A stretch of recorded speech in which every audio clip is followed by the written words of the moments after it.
Hello everyone, एक बार फिर से आप सभी का स्वागत है आपके अपने यूट्यूब चैनल पर। आज के इस वीडियो में हम सीटेट के कुछ महत्वपूर्ण प्रश्नों को देखेंगे। तो चलिए शुरू करते हैं। आज की क्लास का पहला प्रश्न है, मुगल साम्राज्य के दौरान नदी तट बाग डिजाइन में मकबरा एक चबूतरे पर था तथा बाग इसके किस दिशा में था? तो इसका जो आपका ऑप्शन करेक्ट हो जाएगा, आपका ऑप्शन थर्ड करेक्ट हो जाएगा, दक्षिण में। मुगल साम्राज्य के दौरान नदी तट बाग डिजाइन में मकबरा एक चबूतरे पर था तथा बाग इसके दक्षिण में था। प्रश्न संख्या 92, महात्मा बुद्ध से संबंधित सभी स्थलों पर स्तूप, विहार, चैत्य तथा अन्य स्मारक बनाए गए थे। निम्नलिखित में से किस स्थल का महात्मा बुद्ध के जीवन से कोई संबंध नहीं था परंतु वहाँ एक स्तूप निर्मित है? तो आपका ऑप्शन फोर्थ करेक्ट हो जाएगा, सांची। बौद्ध धर्म के संस्थापक गौतम बुद्ध थे। गृह पाश्चात्य के बाद इन्होंने बोध गया में पीपल वृक्ष के नीचे ज्ञान की प्राप्ति की। सारनाथ में इन्होंने पहला अपना उपदेश दिया तथा कुशीनगर में इनकी मृत्यु हुई। इन सभी स्थानों पर स्तूप, चैत्य या विहार है परंतु मध्य प्रदेश के सांची में बुद्ध के जीवन का कोई संबंध नहीं होने के बाद भी वहाँ स्तूप है। प्रश्न संख्या 93, अशोक के ज़्यादातर अभिलेख किस भाषा और देवनागरी लिपि में हैं? तो आपका ऑप्शन सेकंड करेक्ट हो जाएगा, प्राकृत भाषा में। प्रश्न संख्या 94, किसने अनेकता में एकता का विचार दिया है? तो आपका ऑप्शन सेकंड करेक्ट हो जाएगा, जवाहरलाल नेहरू। जवाहरलाल नेहरू ने अनेकता में एकता का विचार प्रस्तुत किया है, जो कि अपनी पुस्तक भारत की खोज में। प्रश्न संख्या 95, जिनका शरीर युद्ध मैदानों में कुठारों, कुल्हाड़ियों, तीरों, भालों, बर्छों, तलवारों, लोहे की गदाओं, नुकीले तीरों तथा अन्य सैकड़ों हथियारों से लगे घाव के दाग भरे होने के कारण अत्यंत सुंदर दिखता है, यह वर्णन आपको बताना है किस राजा के संबंध में है? यह सारे वर्णन राजा समुद्रगुप्त के बारे में बताया गया है। आपका ऑप्शन सेकंड करेक्ट हो जाएगा।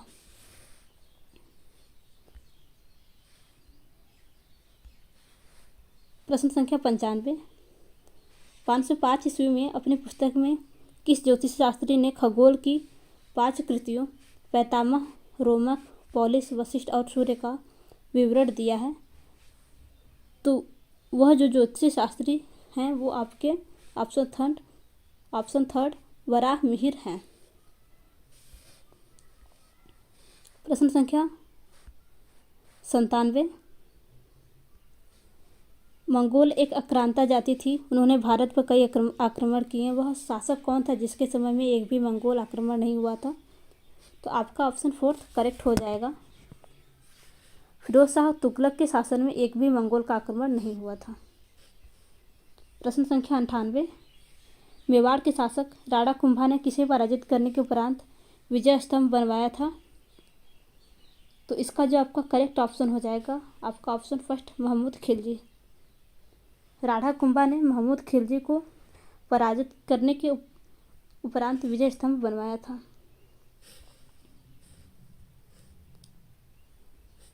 अभिकथन ए, बुध अपनी कक्षा में एक चक्कर पूरा करने में 88 दिन लगाता है क्योंकि यह सूर्य के सबसे समीप है। आपका अभिकथन ए करेक्ट है।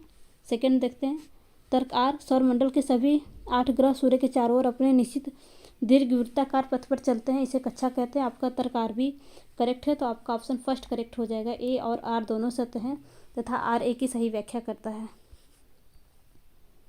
प्रश्न संख्या 100, वैष्णव संत गोसाई जगत रूप द्वारा मुगल बादशाह का आमंत्रण अस्वीकार किया गया, फलस्वरूप बादशाह स्वयं उनसे मिलने गया। वह बादशाह कौन था? तो आपका ऑप्शन फर्स्ट करेक्ट हो जाएगा, वह बादशाह जहांगीर थे। प्रश्न संख्या 101, आपको बताना है कि शीत कटिबंध या उष्ण कटिबंध या कटिबंध या गर्म कटिबंध में से इनमें से किसकी विशेषताओं के बारे में जिक्र किया गया है? दी गई सूचना विशेषताओं के आधार पर पृथ्वी के ताप कटिबंध पहचाने। चलिए देखते हैं। फर्स्ट, अत्यधिक शीत क्षेत्र। सेकेंड, क्षितिज से ऊपर सूर्य उदय नहीं हो पाता। थर्ड, उत्तरी ध्रुववृत्त और उत्तरी ध्रुव के मध्य क्षेत्र और दक्षिणी ध्रुव वृत्त और दक्षिणी ध्रुव के मध्य क्षेत्र। फोर्थ, सूर्य की किरणें टेढ़ी पड़ती हैं और कम गर्मी देती हैं। ये सारे जो कथन हैं आपके शीत कटिबंध से संबंधित हैं। प्रश्न संख्या 102,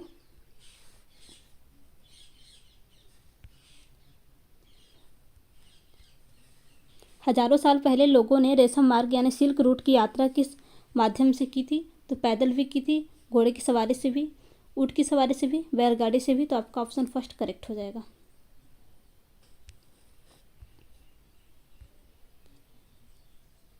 प्रश्न संख्या 103, निम्नलिखित कथन फर्स्ट, सेकेंड और थर्ड पर विचार कीजिए, सही विकल्प का चुनाव कीजिए। मानव बस्तियाँ इस बात को दर्शाती हैं कि किस प्रकार मानव ने अपने वातावरण को अपने अनुकूल बनाया। ये तो आपका कथन सही है। सेकेंड कथन देखते हैं, एक आदर्श बसाव स्थान के चुनाव में प्राकृतिक दशाओं का कोई योगदान नहीं होता। नहीं, प्राकृतिक दशाओं का योगदान होता है। जब मनुष्य ने फसलें उगाना आरंभ किया तब उनके लिए स्थायी घर बनाना आवश्यक हो गया। तो आपका थर्ड भी सही है। तो आपका ऑप्शन थर्ड करेक्ट हो जाएगा, फर्स्ट और थर्ड।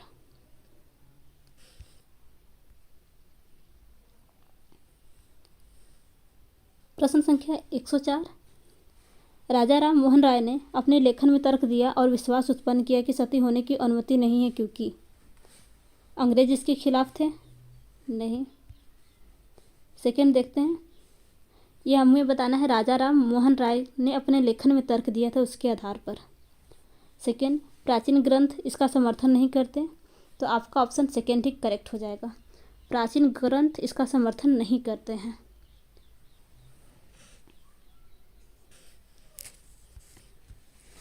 प्रश्न संख्या 105,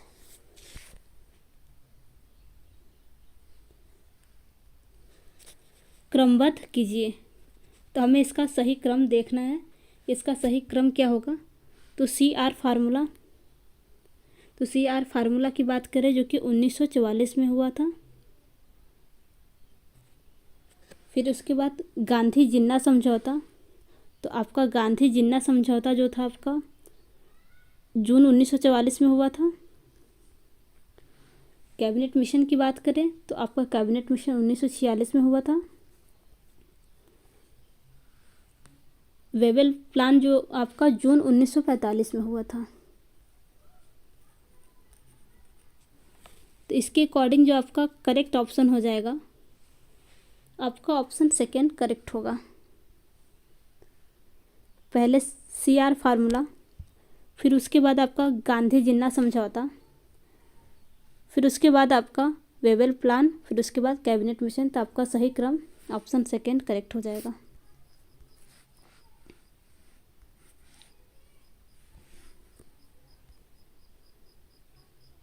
प्रश्न संख्या 106, सूची फर्स्ट को सूची सेकेंड के साथ सुमेलित कीजिए। तो चलिए देखते हैं। कांग्रेस का संपूर्ण स्वाधीनता प्रस्ताव जो कि आपका 31 दिसंबर 1929 को हुआ था। पूर्ण स्वराज दिवस जो कि आपका 26 जनवरी 1930 को हुआ था। दांडी मार्च आपका 12 मार्च 1930 को हुआ था। और द्वितीय गोलमेज सम्मेलन की बात करें तो आपका 7 सितंबर 1931 को हुआ था। तो आपका जो करेक्ट ऑप्शन हो जाएगा, आपका ऑप्शन सेकेंड करेक्ट हो जाएगा।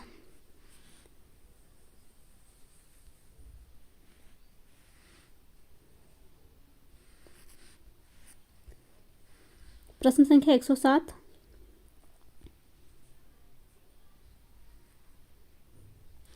निम्नलिखित कथनों पर विचार कीजिए एवं सही विकल्प चुनें।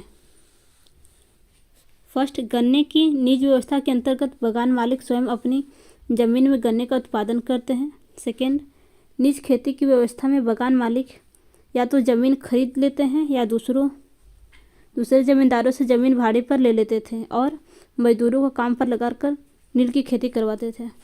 थर्ड, निज खेती व्यवस्था में बगान मालिक को बहुत सारे मजदूरों तथा बड़ी मात्रा में हल एवं बैलों की ज़रूरत पड़ती थी। तो इसका जो आपका ऑप्शन करेक्ट हो जाएगा, आपका ऑप्शन थर्ड करेक्ट हो जाएगा, सेकेंड और थर्ड। यानी आपका ऑप्शन सेकेंड और थर्ड ये तीनों आपके दोनों कथन सत्य हैं तो आपका ऑप्शन थर्ड करेक्ट हो जाएगा। प्रश्न संख्या 108, निम्नलिखित में से कौन सा चलन विविधता के स्वीकार्य की एक तरफ संकेत करता है? ऑप्शन फर्स्ट, महिलाओं को सार्वजनिक वाहनों जैसे टैक्सियों, तिपहियों और बसों को चलाने के लिए प्रोत्साहित करना। सेकेंड, आत्म सहायता गुट बनाना जिसमें केवल महिलाएं हों और वे सभी कुछ समुदायों से हो। थर्ड, कुछ समुदायों के लोगों को ज़मीन और दूसरी संपत्तियों को खरीदने की अनुमति देना। फोर्थ, त्योहारों को मनाने के लिए एक पार्क उन लोगों के लिए सुरक्षित रखना जो आसपास के इलाके में रहते हैं। तो आपका इसका जो करेक्ट ऑप्शन होगा, चलिए वो बताते हैं, फर्स्ट और आपका फोर्थ करेक्ट हो जाएगा। तो उसके अकॉर्डिंग आपका ऑप्शन फोर्थ करेक्ट हो जाएगा।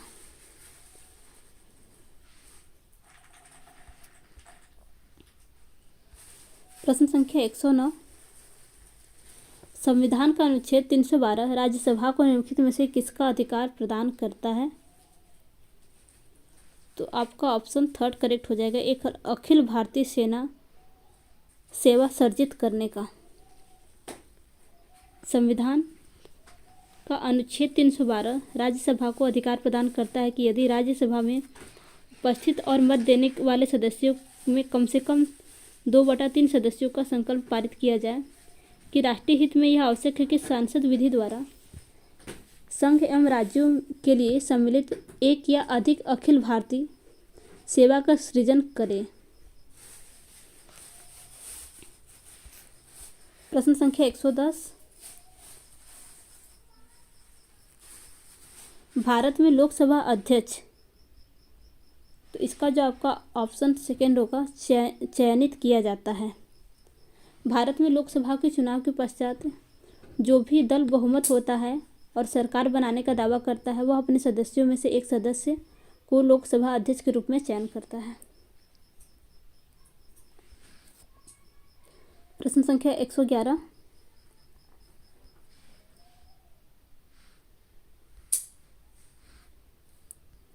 कार्यकाल पूर्ण होने से पहले भारत के राष्ट्रपति को उनके पद से कौन हटा सकता है? कार्यकाल पूर्ण होने से पहले भारत के राष्ट्रपति को उनके पद से कौन हटा सकता है? तो इसका जो आपका करेक्ट ऑप्शन हो जाएगा, ऑप्शन फोर्थ, संसद द्वारा महाभियोग लगाकर। भारत का संविधान यदि भारत के राष्ट्रपति को संविधान का अतिक्रमण करते हुए पाता है तो संसद द्वारा महाभियोग लगाकर राष्ट्रपति को उनके पद से हटाने का प्रावधान है। इसमें संसद के दोनों सदनों की सहमति आवश्यक है। प्रश्न संख्या 112, निम्नलिखित सूचियों को सुमेलित कीजिए। चलिए देखते हैं। जमशेदपुर, तो आपका जो कि जमशेदपुर झारखंड राज्य में स्थित लोहा इस्पात उद्योग के लिए प्रसिद्ध है। अहमदाबाद, तो अहमदाबाद भारत के मैनचेस्टर के नाम से जाना जाता है। यह शहर सूती वस्त्रों उद्योगों के लिए प्रसिद्ध है। बेंगलुरु, बेंगलुरु देश की IIT राजधानी या सिलिकॉन वैली के नाम से जाना जाता है। यह शहर सूचना एवं प्रौद्योगिकी के लिए, बात करें डी, भदोही, भदोही उत्तर प्रदेश राज्य में स्थित है। यह शहर अपने कालीन उद्योग के लिए फेमस है।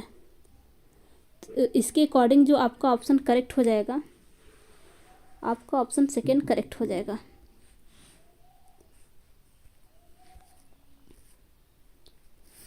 प्रश्न संख्या 113, निम्नलिखित में से कौन सा विविधता की ओर संकेत करता है? फर्स्ट, समान जाति के परंतु भिन्न भिन्न स्थानों पर रहने वाले लोग अपनी ही जाति के लोगों से विवाह करते हैं। आपको बताना है इसमें से कौन विविधता को संकेत करता है। तो आपका ऑप्शन फर्स्ट तो गलत हो जाएगा क्योंकि इसमें दे रहा है अपने ही जाति के लोगों से विवाह करते हैं। तो नहीं, एक ही स्कूल के छात्र परंतु भिन्न भिन्न जातियों से संबंध रखते हैं। देखते हैं इसको। तो आपका ये हो जाएगा। थर्ड देखें, समान धार्मिक आस्था से संबंध रखने वाले लोग एक ही इलाके में रहते हैं नहीं, ये विविधता को नहीं दर्शाता है। थर्ड, विभिन्न समुदायों की ज़रूरतों के खाद्य सामग्री और कपड़े एक शॉपिंग इलाके में उपलब्ध है। तो आपका ये भी करेक्ट हो जाएगा। तो आपका सेकेंड और फोर्थ करेक्ट हो जाएगा। तो आपका ऑप्शन फोर्थ करेक्ट हो जाएगा।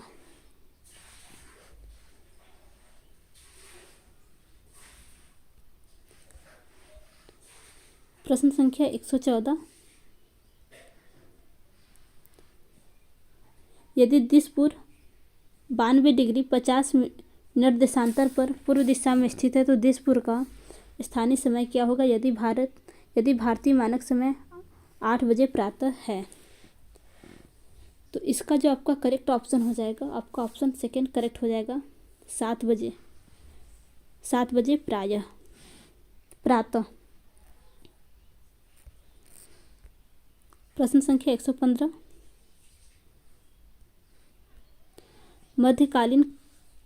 मध्ययुगीन समय में विविध प्रकार के सांस्कृतिक अभिव्यक्तियाँ थीं जो भारतीय उपमहाद्वीप में फली फूली। आपको सूची प्रथम तथा सूची सेकेंड वस्तुओं का सुमेलन करना है। चलिए देखते हैं।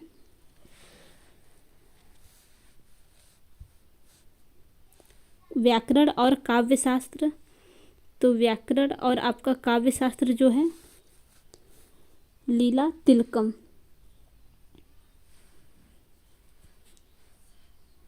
एक मिनट, सही होगा। कहानी सुनाना, तो आपका कहानी सुनाना जो है कि कथक में कहानी को गाने के माध्यम से प्रदर्शित किया जाता है। और घराने का संबंध, तो आपका घराने का संबंध आपका जो हो जाएगा विशिष्ट शैली से। लघु चित्र, तो लघु चित्र का संबंध रसमंजरी से। लघु चित्र रसमंजरी में लघु चित्र से संबंधित पुस्तक है। तो इसके अकॉर्डिंग जो आपका ऑप्शन करेक्ट हो जाएगा, आपका ऑप्शन सेकेंड करेक्ट हो जाएगा। प्रश्न संख्या 116, निम्नलिखित नदियों का उत्तर से दक्षिण की ओर सही विन्यास कौन सा है। निम्नलिखित नदियों का उत्तर से दक्षिण की ओर सही विन्यास कौन सा है। तो इस प्रश्न का जो आपका करेक्ट ऑप्शन हो जाएगा, आपका ऑप्शन सेकेंड करेक्ट हो जाएगा। गोदावरी, पेन्नार, कावेरी, पेरियार।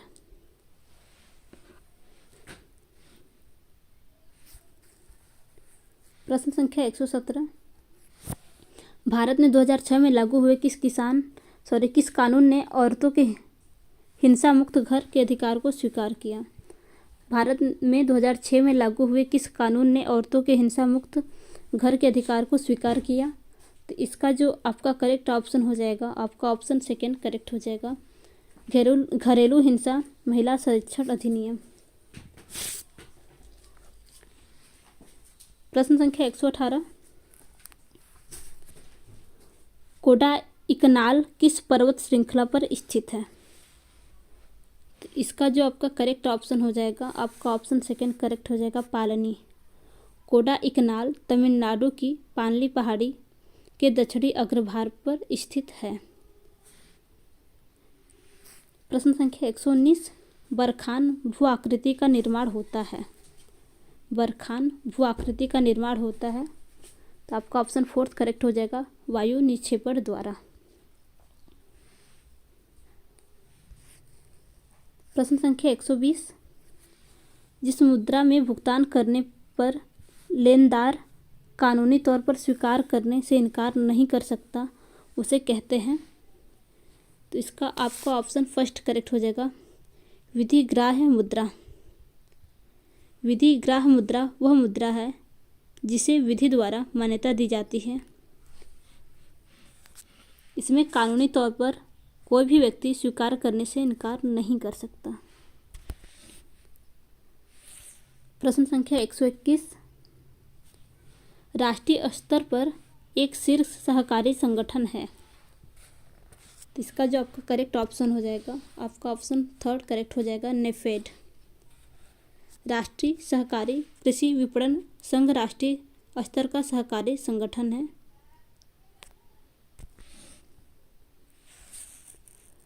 प्रश्न संख्या 122, निम्नलिखित में से सत्य है। निम्नलिखित में से सत्य कथन है।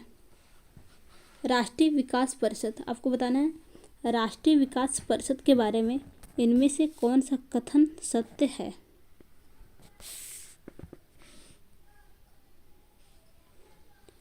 इसका गठन वर्ष 1952 में हुआ, आपका कथन फर्स्ट करेक्ट है।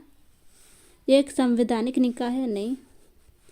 इसमें राज्य के मुख्यमंत्री भी शामिल होते हैं, हाँ, आपका थर्ड कथन भी सत्य है। फोर्थ, यह एक सलाहकारी संस्था है, आपका फोर्थ कथन भी सत्य है। तो इसके अकॉर्डिंग जो आपका ऑप्शन करेक्ट हो जाएगा, आपका ऑप्शन फोर्थ करेक्ट हो जाएगा, पहला, तीसरा और चौथा।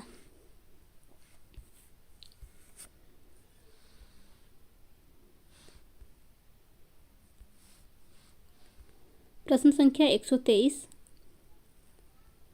निम्नलिखित सूचियों को सुमेलित कीजिए। देखते हैं। एपीकल्चर, एपीकल्चर आपका मधुमक्खी पालन से संबंधित है। हार्टिकल्चर, आपका हार्टिकल्चर बागवानी से संबंधित है। फ्लोरिकल्चर, आपका फ्लोरिकल्चर फलों की कृषि से संबंधित है। विटिकल्चर आपका अंगूर की कृषि से संबंधित है। तो इसके अकॉर्डिंग जो आपका ऑप्शन करेक्ट हो जाएगा, आपका ऑप्शन सेकेंड करेक्ट हो जाएगा। प्रश्न संख्या 124, भारत में शोषण के विरुद्ध मौलिक अधिकार के अंतर्गत किस वर्ष की आयु से कम बच्चों का किसी फैक्ट्री, खदान या किसी अन्य हानिकारक काम में रोजगार प्रतिबंधित है। तो इसका जो आपका करेक्ट ऑप्शन हो जाएगा, ऑप्शन सेकेंड, 14 वर्ष। भारत में शोषण के विरुद्ध मौलिक अधिकार के अंतर्गत 14 वर्ष की आयु से कम बच्चों का किसी फैक्ट्री, खदान या किसी हानिकारक काम में रोजगार प्रतिबंधित है। प्रश्न संख्या 125, निम्नलिखित मंडलों में से किसमें 90% से अधिक पृथ्वी की जल वाष्प होती है। तो आपका ऑप्शन फर्स्ट करेक्ट हो जाएगा, क्षोभ मंडल। क्षोभ मंडल में अधिकतर पृथ्वी की 90% जल वाष्प होती है। प्रश्न संख्या 126, निम्नलिखित ग्रहों में से कौन सा ग्रह जोवियन ग्रह है। तो आपका ऑप्शन फोर्थ करेक्ट हो जाएगा, बृहस्पति। जोवियन ग्रह वे ग्रह होते हैं जो ज़्यादातर हीलियम और हाइड्रोजन गैसों से बने होते हैं। इनमें जोवियन ग्रहों में बृहस्पति, शनि, यूरेनस, नेपच्यून को जोवियन ग्रह कहा जाता है। प्रश्न संख्या 127, वह संकीर्ण क्षेत्र जहाँ स्थलमंडल, वायुमंडल और जलमंडल एक दूसरे से मिलते हैं और अंतःक्रिया करते हैं कहलाता है। तो इसका जो आपका करेक्ट ऑप्शन हो जाएगा, ऑप्शन सेकेंड, जैवमंडल। प्रश्न संख्या 128, निम्नलिखित कथनों में से सही का चयन कीजिए। निम्नलिखित कथनों में से सही का चयन कीजिए। फर्स्ट, क्योटो उपसंधि 2005 में लागू हुई। सेकेंड, क्योटो उपसंधि ओजोन परत की क्षीणता से संबंधित है। थर्ड, मीथेन CO2 की तुलना में ग्रीन हाउस गैस के रूप में अधिक हानिकारक है। तो हमें इसका सही कूट चुनना है, यानी इनमें से कथनों में से कौन सा कथन आपका सही है ये बताना है। तो इन कथनों में आपका कथन फर्स्ट, क्योटो उपसंधि 2005 में लागू हुई, आपका फर्स्ट करेक्ट है तथा आपका थर्ड करेक्ट है। मीथेन CO2 की तुलना में ग्रीन हाउस गैस के रूप में अधिक हानिकारक है, तो आपका ऑप्शन फर्स्ट करेक्ट हो जाएगा, फर्स्ट और थर्ड।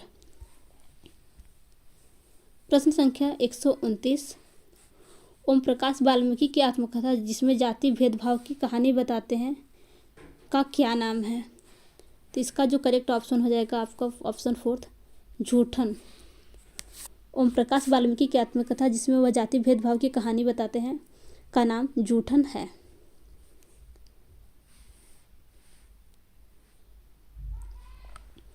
निम्नलिखित ऊर्जा संसाधनों में से कौन प्राचीन समय में वनस्पति संपीड़न द्वारा बनी हुई है? ऊर्जा संसाधनों में से कौन प्राचीन समय में वनस्पति संपीड़न द्वारा बनी हुई है? तो इसका जो आपका करेक्ट ऑप्शन हो जाएगा आपका ऑप्शन फोर्थ, कोयला ऊर्जा। प्रश्न संख्या 131।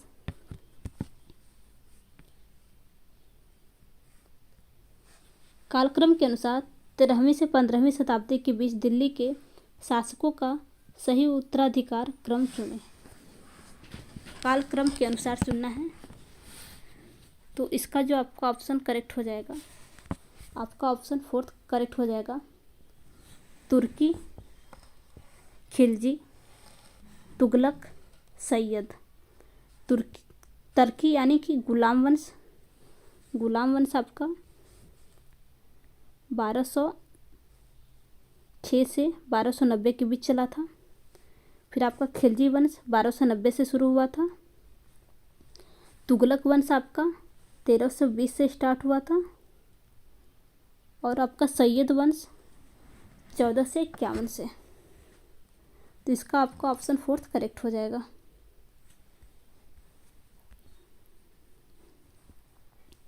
प्रश्न संख्या 132।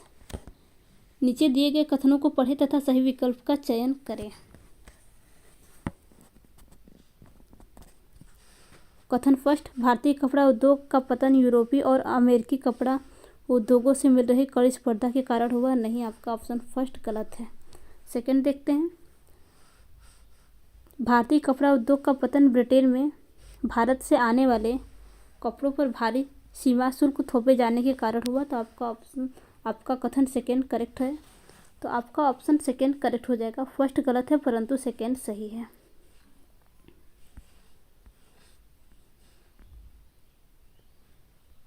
प्रश्न संख्या 133। निम्नलिखित में से कौन सा वाक्य सही है? सरकार राज्य का एक अंग होती है। तो आपका ऑप्शन फर्स्ट ही करेक्ट हो जाएगा। इनमें से पूछा है कौन सा वाक्य सही है, तो आपका ऑप्शन फर्स्ट सही हो गया। तो अगला ऑप्शन देखने की जरूरत ही नहीं है।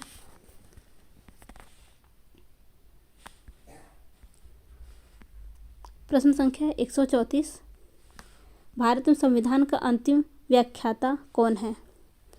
भारत में संविधान का अंतिम व्याख्याता कौन है? तो इसका जो आपका करेक्ट ऑप्शन हो जाएगा ऑप्शन सेकंड, न्यायपालिका। प्रश्न संख्या 135। संघवाद से अर्थ है। तो आपका जो इसका जो करेक्ट ऑप्शन हो जाएगा ऑप्शन थर्ड, देश में सरकार का एक से अधिक स्तर। प्रश्न संख्या 136। बालकों को सामाजिक मूल्यों का व्यवहारिक प्रशिक्षण दिया जा सकता है। तो इसका जो आपका करेक्ट ऑप्शन हो जाएगा ऑप्शन फोर्थ, शिक्षणोपरांत आयोजित किए जाने वाले व्यवहारिक कार्यों के द्वारा। प्रश्न संख्या 137। एक भूगोल की कक्षा में पाठ्यपुस्तक का उत्तम उपयोग होता है। ज्ञान की निर्धारित मात्रा की प्राप्ति में नहीं। निर्धारित समय सारणी में मूल्यांकन के स्रोत हेतु नहीं। सोच, विचार और विस्मय हेतु देखते हैं। बच्चों के लिए तनाव कम करने का एकमात्र स्रोत सूचना स्रोत है। नहीं, आपका ऑप्शन थर्ड करेक्ट हो जाएगा, सोच, विचार और विस्मय हेतु। प्रश्न संख्या 138। सामाजिक अध्ययन शिक्षण के अपेक्षित गुणों का विकास किया जा सकता है। सामाजिक घटनाओं का अध्ययन अध्यापन देखते हैं। जनतांत्रिक सद्भावना की शिक्षा देखते हैं। अंतर्राष्ट्रीय सद्भावना की शिक्षा। उपरोक्त सभी, तो आपके सभी ऑप्शन करेक्ट है। फर्स्ट, सेकेंड, थर्ड, फोर्थ, आपके ये तीनों ऑप्शन करेक्ट है। तो आपका ऑप्शन फोर्थ करेक्ट हो जाएगा।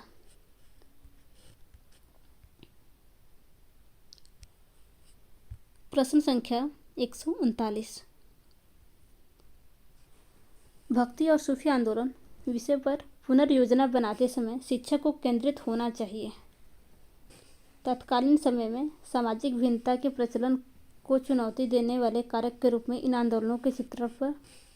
सेकेंड, भक्ति भाव को प्रदर्शित करने के रूप में गानों, कविताओं और नृत्य के महत्व पर। तो देखते हैं इसमें से सही विकल्प का चयन करना है। इसका सही ऑप्शन कौन सा होगा? तो इसका जो आपका करेक्ट ऑप्शन हो जाएगा, आपका कथन फर्स्ट और कथन सेकेंड दोनों सही है, तो आपका ऑप्शन थर्ड करेक्ट हो जाएगा, फर्स्ट और सेकेंड दोनों। प्रश्न संख्या 140। विद्यार्थियों में घरेलू सहायक डोमेस्टिक हेल्पर के प्रति सहानुभूति पैदा करने व उनको संवेदनशील बनाने के लिए कौन सी शिक्षण शास्त्रीय योजना सबसे अधिक उचित रहेगी? ऑप्शन फर्स्ट, कक्षा में घरेलू सहायक के एक वनस्पति उदाहरण की वास्तविकता को साझा करना। देखते हैं। सेकेंड, घरेलू सहायक के कार्यों पर वित्र चित्रण को दिखाना, उस पर चर्चा करना। देखते हैं। एक घरेलू सहायक को कक्षा में आमंत्रित करना। छात्रों को किसी घरेलू सहायक से परिचय बनाकर उनके अनुभवों पर एक कहानी लिखने को कहना। तो जो सबसे आपका करेक्ट ऑप्शन हो जाएगा वो आपका ऑप्शन फोर्थ करेक्ट हो जाएगा। छात्रों को किसी घरेलू सहायक से परिचय बनाकर उनके अनुभवों पर एक कहानी लिखने को कहना। प्रश्न संख्या 141। घरेलू कार्य का महत्व विषय को पढ़ाते समय शिक्षक को घरेलू कार्य को दर्शाना चाहिए। ऑप्शन फर्स्ट, ऐसे कार्य के रूप में जो महिलाओं के द्वारा किया जाता है। नहीं, ये तो गलत हो जाएगा। सेकेंड, ऐसे कार्य के रूप में जिसे पूरा करने में कम समय की आवश्यकता है। देखते हैं। थर्ड, एक महत्वपूर्ण कार्य के रूप में जिसमें सम्मान दिया जाना चाहिए। हाँ, ये तो होगा। एक ऐसे कार्य के रूप में जो पुरुष एवं महिला दोनों द्वारा किया जा सकता है। तो आपका ये भी ऑप्शन होगा। तो आपका जो करेक्ट ऑप्शन हो जाएगा, आपका ऑप्शन फोर्थ करेक्ट हो जाएगा, थर्ड एवं फोर्थ।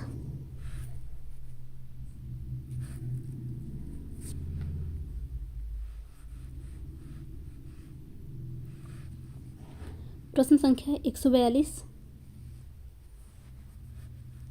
एक विधि के आयोजन जिसमें अपने आसपास पड़ोस के बुजुर्गों से बातचीत करने तथा भूमि उपयोग के बारे में जानकारी इकट्ठा करते हैं, वे विद्यार्थी किस कौशल का विकास करते हैं?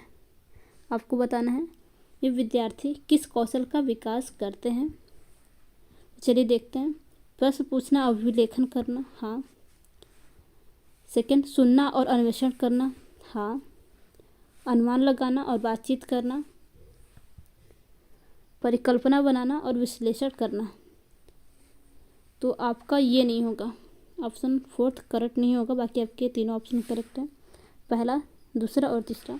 तो आपका ऑप्शन फर्स्ट करेक्ट हो जाएगा। प्रश्न संख्या 143। शिक्षण से संबंधित निम्नलिखित में से कौन सा चरण महत्वपूर्ण है? शिक्षण से संबंधित निम्न में से कौन सा चरण महत्वपूर्ण है? योजना। हाँ। लागू करना। हाँ। प्रतिक्रिया देना यानी फीडबैक। हाँ। मूल्यांकन करना। या आपके ये सभी चरण महत्वपूर्ण हैं, तो आपका ऑप्शन फोर्थ करेक्ट हो जाएगा, ये सभी। प्रश्न संख्या 144। निम्नलिखित शिक्षण सहायक सामग्री में से कौन सा सबसे सटीक है जो अलग अलग रूपों में ताजे पानी की उपलब्धता को दिखाने के लिए इस्तेमाल किया जा सकता है? चलिए देखते हैं। मानचित्र नहीं। पाई आरेख देखते हैं। वन आरेख नहीं। आवृत्ति बहुभुज नहीं। आपका जो करेक्ट ऑप्शन हो जाएगा, आपका ऑप्शन सेकंड करेक्ट हो जाएगा, पाई आरेख। पाई आरेख एक सांख्यिकी चित्र है जो अनुपात में विभिन्न घटकों के संबंध को दर्शाता है। एक पाई आरेख में प्रत्येक चाप के टुकड़े की लंबाई मात्रा के अनुपातिक होती है। प्रश्न संख्या 145, निम्न विधियों में से किस विधि की स्कूलों में उच्च प्राथमिक खंड की एक सामाजिक विज्ञान कक्षा के लिए सिफारिश की? ऑप्शन फर्स्ट, अन्य मूल्यांकन के तरीकों पर कागज पेंसिल परीक्षण का उपयोग को बढ़ावा देना। सेकेंड, सीसीई अवलोकन एक बाहरी गतिविधि है जिसका एक विषय या पाठ का पूरा होने के बाद पालन किया जाता है। थर्ड, शिक्षकों को मुख्य रूप से इकट्ठा करना और मूल्यांकन के परिणामों का रिकॉर्ड संकलन करने के लिए प्रेरित करना। फोर्थ, एक बच्चे को प्रोत्साहित करते समय उसको अपने अतीत के प्रदर्शन की तुलना में हुई प्रगति पर ध्यान केंद्रित कराना। तो आपका जो सबसे करेक्ट ऑप्शन हो जाएगा, आपका ऑप्शन फोर्थ करेक्ट हो जाएगा।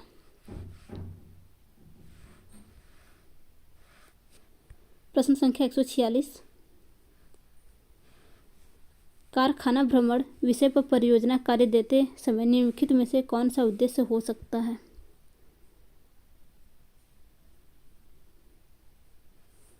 तर्क करने के कौशल को अर्जित करना। देखते हैं। समूह में कार्य करने के कौशल को सिखाना। हाँ। अन्वेषण कौशल को विकसित करना। हाँ। परिकल्पना करने की कौशल को सिखाना। नहीं। तो आपका जो करेक्ट ऑप्शन हो जाएगा, आपका ऑप्शन थर्ड करेक्ट हो जाएगा, सेकेंड और थर्ड।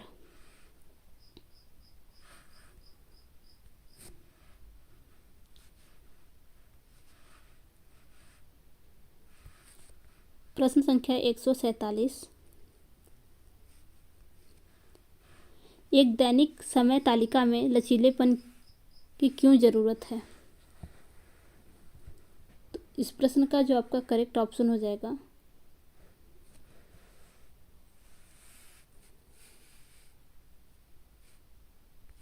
ऑप्शन थर्ड, शिक्षकों को छूट देने के लिए एक दैनिक समय में तालिका में लचीलेपन की क्यों ज़रूरत है? तो देखते हैं इसका ऑप्शन। प्रशासन को छात्रों की विभिन्न डेटा लेने की अनुमति देना। देखते हैं। सेकेंड, छात्रों को छूट देने के लिए। सेकेंड। थर्ड, शिक्षकों को छूट देने के लिए। फोर्थ, शिक्षण के लिए उचित समय समर्पित करने के लिए। तो इसका जो आपका करेक्ट ऑप्शन हो जाएगा, आपका ऑप्शन थर्ड करेक्ट होगा। सॉरी, आपका ऑप्शन फोर्थ करेक्ट हो जाएगा, शिक्षण के लिए उचित समय समर्पित करने के लिए। प्रश्न संख्या 148, सामाजिक अध्ययन शिक्षण में कथन विधि का दोष है। छात्र निष्क्रिय हो जाता है, अध्यापक आलसी हो जाते हैं, विषय वस्तु पर्याप्त नहीं है, अतिरिक्त ज्ञान मिल जाता है। तो इसका जो आपका करेक्ट ऑप्शन हो जाएगा, आपका ऑप्शन फर्स्ट करेक्ट हो जाएगा। सामाजिक अध्ययन शिक्षण में कथन विधि का जो दोष है, उसमें छात्र निष्क्रिय हो जाते हैं। सामाजिक अध्ययन शिक्षण में आज भी कथन विधि सबसे ज़्यादा उपयोग की जाती है, लेकिन इस विधि का सबसे बड़ा दोष है छात्र सुनते सुनते निष्क्रिय हो जाते हैं। प्रश्न संख्या 149, एक शिक्षक अपने विद्यार्थी को अपने स्कूल के समीप एक उद्योग की अवस्थिति के लिए निवेश और प्रक्रम मानचित्र बनाने के लिए कहते हैं। इसे शिक्षक विद्यार्थी को किस कौशल का मूल्यांकन कर सकते हैं? चलिए देखते हैं। अन्वेषण का। हाँ। तुलना नहीं करना है। आपका थर्ड, विश्लेषण। तो आपका ऑप्शन थर्ड करेक्ट हो जाएगा, फर्स्ट और थर्ड। प्रश्न संख्या 150, परियोजना उपागम संदर्भित करता है कि वास्तविक दुनिया के किसी भी विषय की जांच की गहराई एक छात्र के ध्यान और प्रयास के काबिल है। यह निम्न में से किसके द्वारा प्रतिपादित किया गया था? तो आपको बताना है यह निम्न में से किसके द्वारा प्रतिपादित किया गया था। तो ऑप्शन फर्स्ट ही करेक्ट हो जाएगा, लिलियन जी कार्टस और सिविलिया सी चार्ड द्वारा। परियोजना उपागम वास्तविक दुनिया की किसी भी विषय की जांच की गहराई के लिए एक छात्र के ध्यान और प्रयास के काबिल है। यह लिलियन जी कार्टस और सिल्वा सी चार्ड यानी प्रसिद्ध शैक्षिक मनोवैज्ञानिक का कथन है। आपका ऑप्शन फर्स्ट करेक्ट हो जाएगा। तो फ्रेंड्स, अगर आपको आज की वीडियो अच्छी लगी तो वीडियो को लाइक तथा चैनल को सब्सक्राइब करना न भूलिएगा। धन्यवाद।